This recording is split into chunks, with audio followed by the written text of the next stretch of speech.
Ukiwa hapo basi kwa jina la Mungu Baba na Mwana na Mtakatifu, amina. Mungu, tunakushukuru kwa ajili ya utukufu wa jina lako. Umetuamsha asubuhi hii na tumekuwa salama.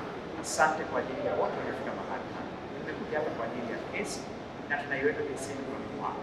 Kwa pekee zaidi tunaweka majaji wetu ukawapa hekima na afya njema mpaka watakapomaliza jukumu hili, na zaidi ya yote katika mioyo yao ukawape uangavu wa kuiona haki na kuitenda na kuisimamia.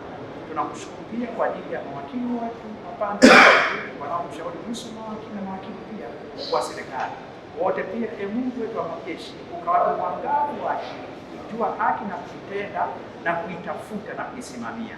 Tunamweka Mheshimiwa Lissu pia mikononi mwako, ukampe uangavu wa kusema, ukampe kitu cha kusema, na mwisho wa siku, Mungu wetu wa majeshi, nchi hii ikatetemeke kwa sababu ya utukufu wa jina lako, ya kwamba haki utaisimamia wewe.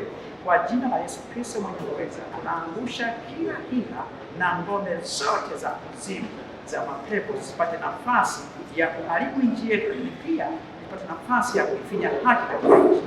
Haki yako itasimama katika jina la Baba, Mwana na Mtakatifu. Amen.